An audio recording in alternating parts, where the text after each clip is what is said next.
Did you know that sometimes the shadow of death is worse than death itself? I know, because I've lived through both.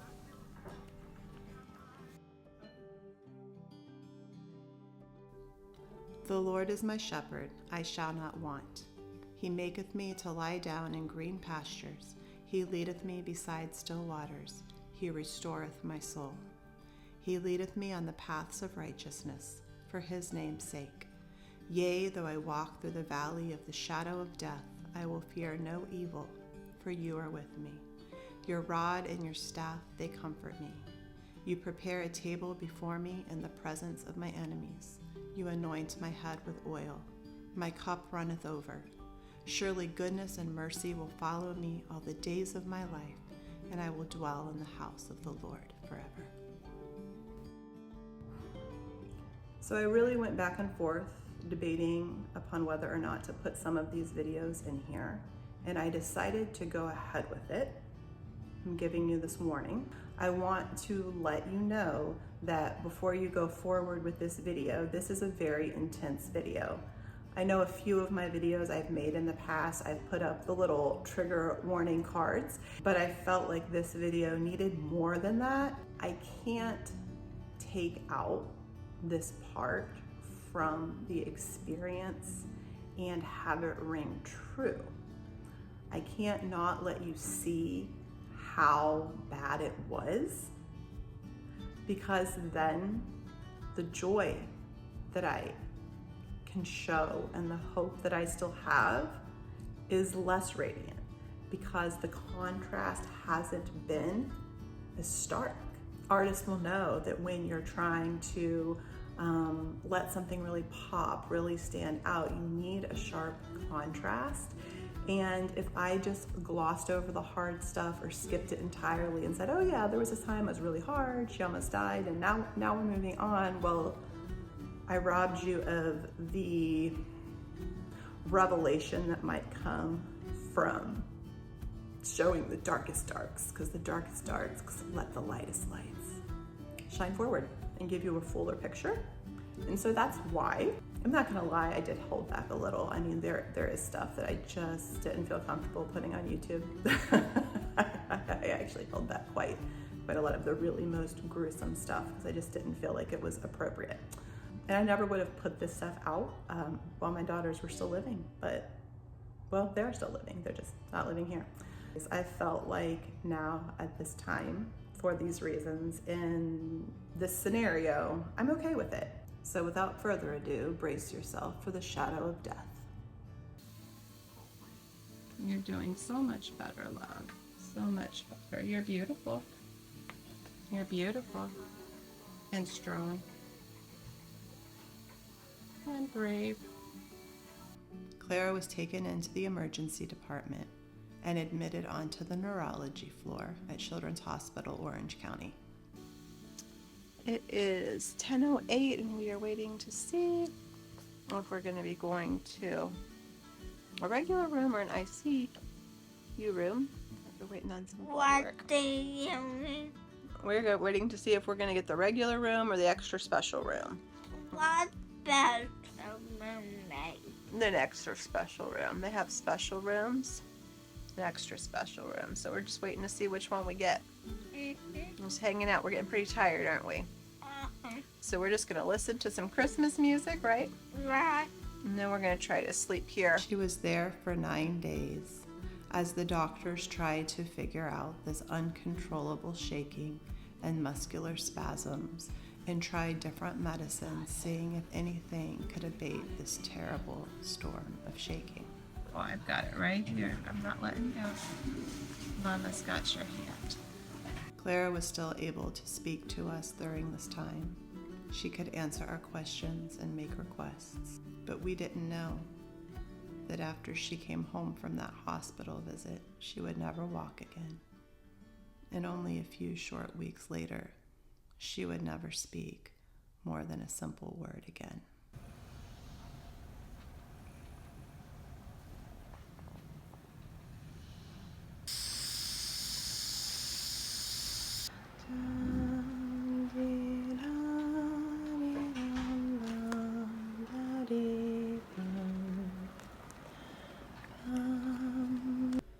shadow of death is where our hope and faith go to die.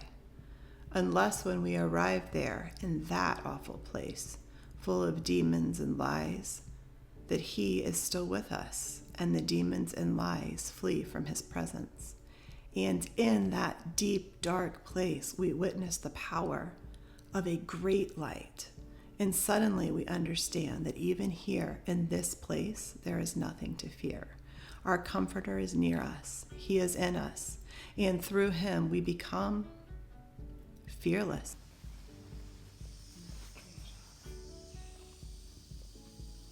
Oh, sweet baby girl. I'm so sorry you're not feeling good. Were you super brave yesterday? Yeah. You were. How do you feel about visiting your sister in the hospital? That.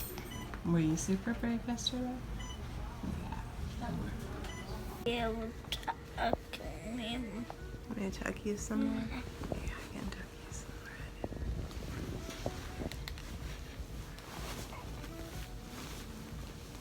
Is that better? Okay. Yeah. You've got Lately and candy cane. You got my hand? Yeah. Love you. Anna and Isaac were able to come visit Clara in the hospital a couple of times during her hospitalization. What's up? This was pre-COVID, so the rules weren't as strict. On this particular day, I got out of the hospital room with the kids, and we went and had lunch at Subway. Is that good? And explored the hospital. But Mom, where do doctors sleep if Clara's in the hospital? Okay. So you said, where do doctors sleep? When they're working on people in the hospital all night. If doctors are staying up all night, don't they get tired? They went through so much, and I'm so proud of them. They were all so brave and strong. I poured all my capacity for patience and goodness and sweetness into them, and I was pretty much meaner than a snake to everybody else at this time. To my husband, my parents, my in-laws, and probably anybody else that I was around. So, sorry. I cussed a lot. There was a long period where I cussed a lot because I had no margin to filter out the cuss words. We tried to be calm and put on a brave face for them. Aaron and I switched on and off with Clara.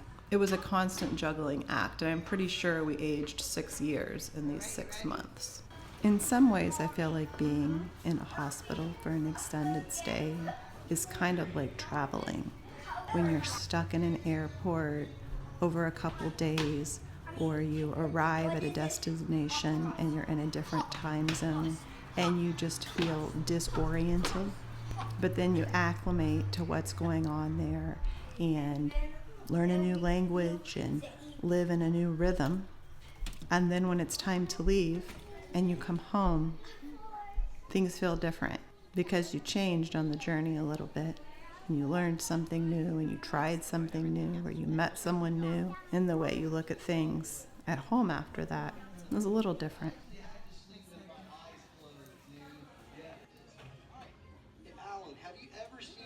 They had this table set up for people to make cards for the patients.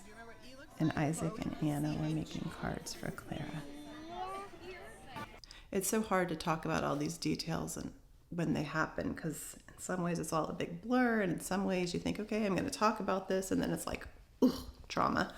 The last time she bore weight on her own legs was on that first 9-day hospital stay. I remember after she'd been in several days and she was starting to feel better and get her wits about her a little bit more, she wanted to get up and go to the bathroom, and so I helped her. And she stood and she took a few steps and she walked into the bathroom, and I helped her, and then she walked back to the bed. And that was the last time she ever bore her own weight or walked on her own 2 legs.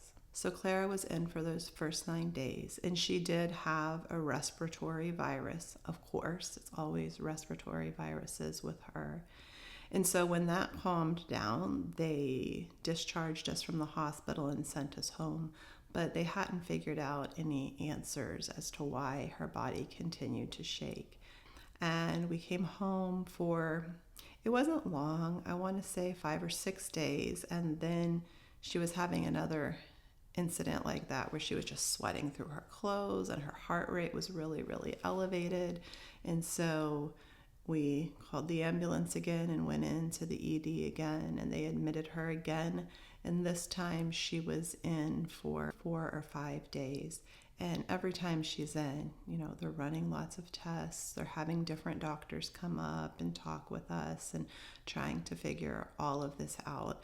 And then, of course, when they hear that she's a patient of the Undiagnosed Disease Network and we're waiting for genetic results, not that they stopped trying, but they kind of realized like, oh, this is a really complicated thing. This child's been tested for any of the regular things in my playbook that, they basically realize that this child has been through it and she's seen a lot of doctors. And so they do what they can and they order the test and they deal with the acute situation that's going on, but they're not necessarily digging for answers. Like that's not what's going on in the inpatient setting there.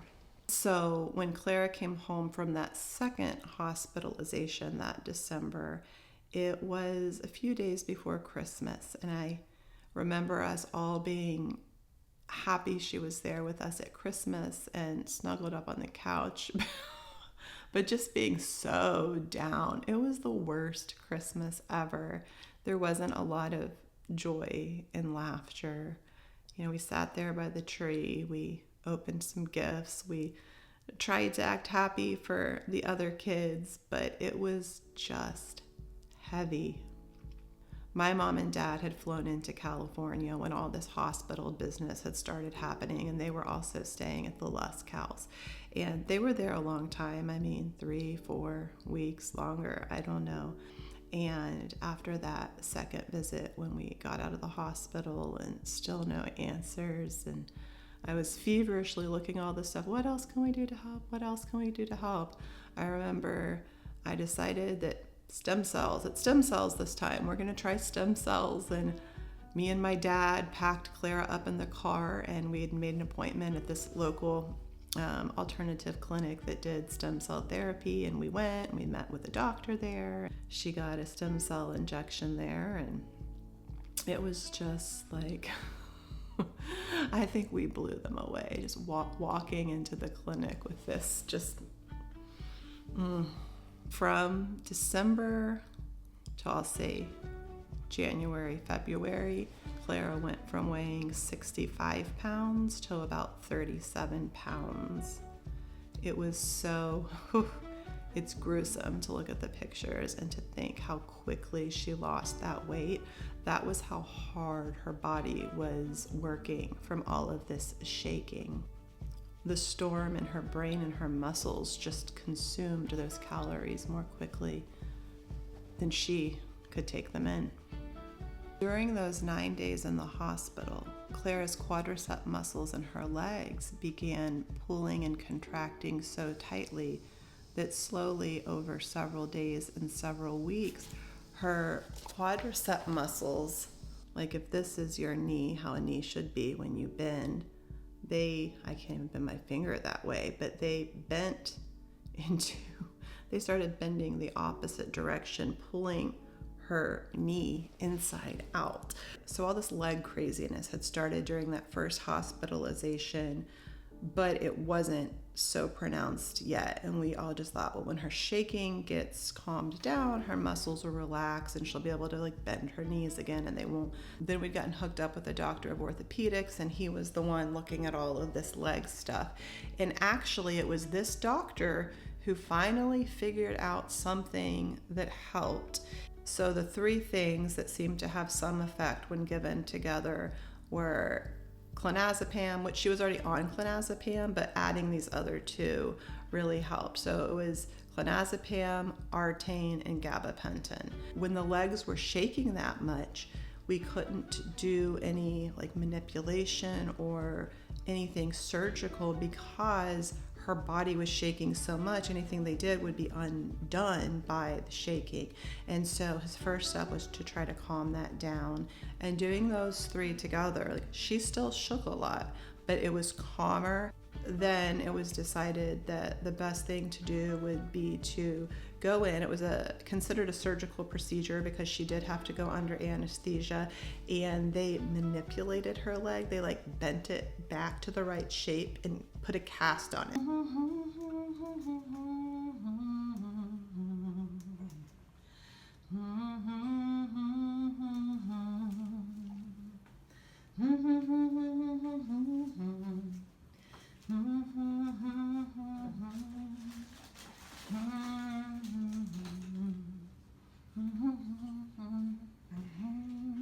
And so we tried that, but even her shaking inside of the cast, so when those casts came off, those, actually the first casts were more straight. They weren't bent yet because they were going to do like a serial casting. That's right. They were going to do, first we had to just get straight, and then they would gradually recast and bend it more and more. But like inside of the cast, her leg would shake and rub on that. So when we took that first cast off, and there's like these big, almost like open wounds in the back, and I was just like, oh my gosh, these things can get infected. And it's just, we were dealing with so much, and this whole leg thing just seemed like what the heck? And it caused so much pain and just trauma. And so that didn't work. And so then, not that long after that, she had another procedure where they actually did a quadriplasty, where they cut the quadricep muscles and they bent her leg into the 90-degree angle. So she had these casts that were like bent on her legs for I don't know how long, a while. And then after that, she went to braces that moved, that kept her legs bent, and she could move them. And after that, she could never really get totally extend her legs straight. We had about 5 months that were so intense. We really weren't sure Clara was going to make it.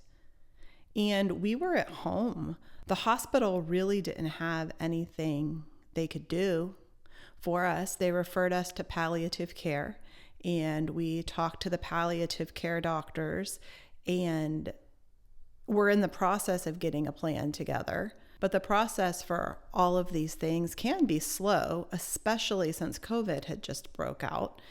And so everything changed drastically right then. And Clara did still have access to all of her medical care, but there was just different precautions and hoops to jump through. And so it was us and our family figuring out how to ease her pain. It was the most intense 5 months of any of our lives. We had Aaron and I and grandparents around the clock. And part of what was going on during this time was trying to shield Isaac and Anna from watching their sister suffer. In here, here's our homeschool table, and how it looks is pretty much about how it all feels about now.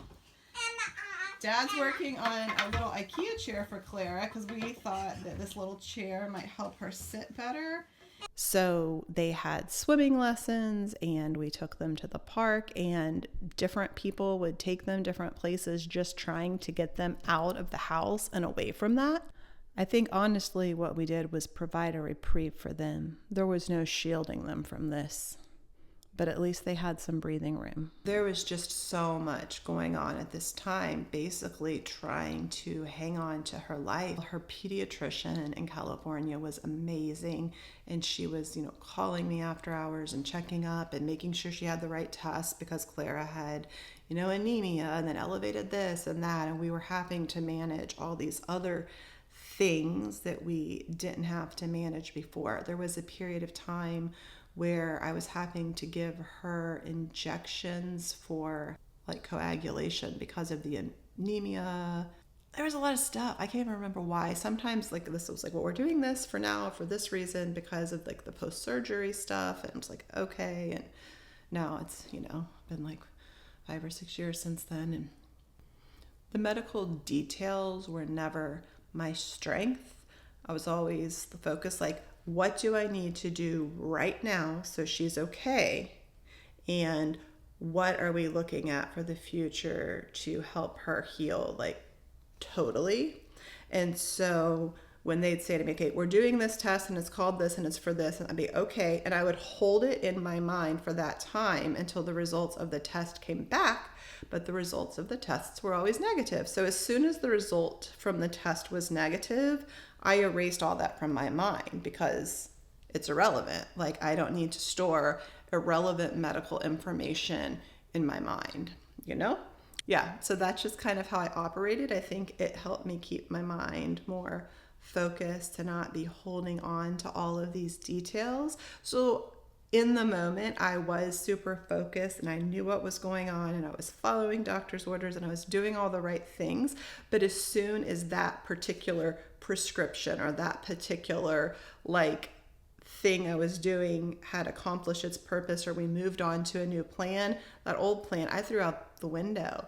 And I don't remember. And why bother? I feel like that's actually a pretty good tactic. Like, why hang on to all that stuff, right?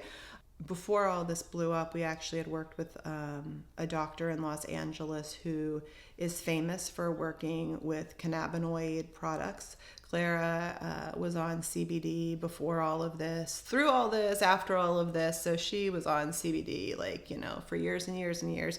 And we did feel that it had a little bit of a calming effect for her. And we were hoping to find other strains that would help her even more. And we were experimenting with those for a while, but we never really found anything to be more than just a very mild comfort to her with that. We were still waiting on our results from the NIH at this time. They were close. They were coming. With all of this knee stuff and brain stuff,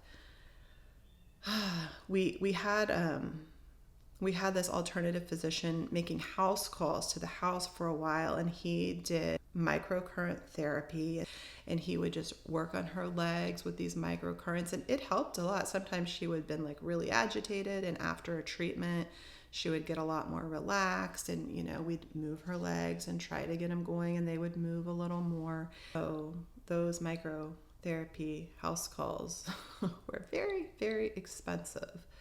And also at the same time, we were taking her to hyperbaric oxygen therapy 2 or 3 times a week for several months. And I would get in the chamber with her because obviously she couldn't get in by herself. And then, so I would get in there in the little cabin, and then Aaron would lower her down and we'd get everything all hooked up, and they'd close it and they'd send us down. And we'd do the hyperbaric oxygen therapy for 20, 30, 40 minutes, an hour. They were long sessions, and I do think that helped. It may have saved her life, honestly. When you're doing all these different things and you don't have a way to assess exactly what it's doing, you just kind of have your observations and your experiences. But I will say that several years later, when Anna got to this point, I feel like it was this point, Anna didn't live through it, and Clara did, and Clara continued. She'd have another 4 years of life that actually ended up being much more peaceful than the previous couple of years. So maybe the hyperbaric oxygen saved her life. I don't know. Through April and May was still really touch and go. I had my sister-in-law take these family photos of us because I wasn't sure we'd have the chance to take them ever again. But by June and July, she really did seem to be making some improvements, and so we knew the time was right to make our final move. We had always known all this moving around was temporary, and we never could have guessed everything that would have happened. And we were anxious to be in our own home and create our little nest. And so the plan was put underway for a move to North Carolina in August. Guess what? After all of that, we did return to the sea. And we were even able to bring Clara back to that sea. And the next year to another sea that was 2,000 miles away.